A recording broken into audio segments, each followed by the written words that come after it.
हजरत दाऊद अलैहिस्सलाम की कौम के 70,000 अफराद समंदर किनारे ईला नामी बस्ती में रहा करते थे। इन लोगों को अल्लाह ने हजारों नेमतों से नवाजा था, लेकिन जब राहत और सुकून आया तो ये अल्लाह की इबादत से महरूम हो गए और अल्लाह की मखलूकात पे जुल्म करने लगे। तो यूं अल्लाह ने इनको खबरदार किया कि हफ्ते में एक दिन, हफ्ता के दिन शिकार न किया करो। इतवार से लेके जुम्मा तक जितना शिकार पकड़ना है पकड़ लो, लेकिन एक दिन अल्लाह की इबादत और मखलूकात पे अमन के लिए रख दो। यूं अल्लाह ने उनका इम्तिहान लेना शुरू कर दिया। वो इतवार से लेके जुम्मे तक समंदर में मछलियाँ पकड़ने लगते तो मछलियाँ ज्यादा मिकदार में हाथ न आती, और हफ्ते के दिन समंदर को देखते तो उनको बड़ी बड़ी मछलियाँ नजर आने लगती। उन लोगों में से एक शख्स को शैतान ने वर्गिलाया कि परेशान क्यों होते हो, मेरी तरकीब पे अमल करो, तुम शिकार से कभी महरूम नहीं रहोगे। तो बस शैतान के कहने पर उस शख्स ने हफ्ते के दिन कांटा लगा के डोरी को समंदर में डाल दिया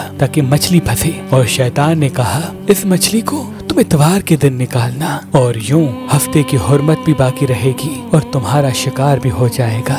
बस शैतान की बताई हुई तरकीब पे हफ्ते के दिन मछली फंसी रही और वो इतवार के दिन निकालता और खुशी से खाता। जब आसपास के लोगों ने पूछा तो उनको भी ये तरकीब बताने लगा, और यूं उस कौम के कुछ लोग हफ्ते के दिन मछली पकड़ने के लिए जाल फेंकते और इतवार के दिन निकालते, और कुछ ने तो उस समंदर में से नालियां बना के छोटे छोटे तालाब बना दिए, खड्डे बना दिए, ताकि हफ्ते के दिन जैसे ही मछलियां यहाँ से गुजरें तो इन तालाब में फंस जाएं और हम इतवार को इन मछलियों को निकाल के पका के खाएंगे। उस गाँव में कुछ अल्लाह के खास बंदे भी मौजूद थे जो कहने लगे, ऐ लोगो, अल्लाह ने हफ्ते के दिन शिकार करने से मना की है। ये जो तुम जाल फेंकते हो या छोटे छोटे तालाब बनाते हो, इनमें हफ्ते के दिन अगर मछली फंसती है तो ये शिकार हफ्ते के दिन का होगा। अल्लाह के अजाब से डरो, अल्लाह की नाफरमानी ना करो। वो लोग उन लोगों का मजाक उड़ाने लगे कि हमारी जो मर्जी होगी हम वो करेंगे। अब उन बस्ती में 3 ग्रोह बन गए। एक इन 70,000 में वो लोग थे जो उन नाफरमान लोगों की बार बार इस्लाह करते, दूसरे वो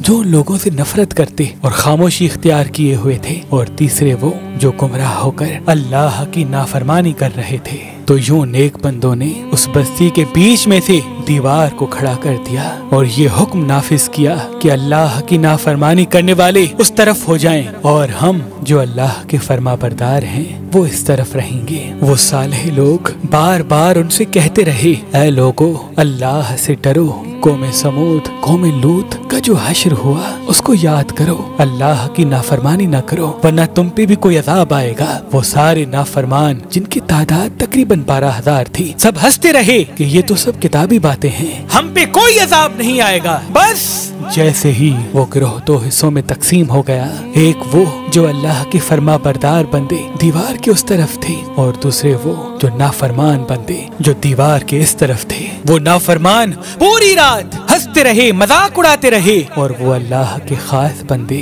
दीवार के उस तरफ अल्लाह से माफी मांगने लगे। बस जैसे ही सुबह हुई, वो नेक सालेह इंसान उठे। उन्होंने महसूस किया कि दीवार के उस तरफ से किसी इंसान की आवाज नहीं आ रही। जैसे ही दीवार की उस तरफ चढ़ के देखने लगे कि सारे के सारे वो लोग बंदर की शक्ल में तब्दील हो चुके थे और बंदरों की हरकत को अंजाम दे रहे थे। वो जो सालेह लोग दीवार से उन बंदरों को देखने लगे, उन सालेह लोगों में से जो जो उनके रिश्तेदार थे, उन्होंने उन बंदरों के कपड़ों से अपने अपने रिश्तेदारों को पहचाना और चीख के रोने लगे, अल्लाह से माफी मांगने लगे। लेकिन अल्लाह का अजाब जब आता है तो वो होके रहता है। वो 12,000 लोग जो बंदर बन चुके थे कुछ भी खा पी नहीं सक रहे थे, और यूं 3 दिन बाद वो इस अजाब में आकर फिन्नार हो गए।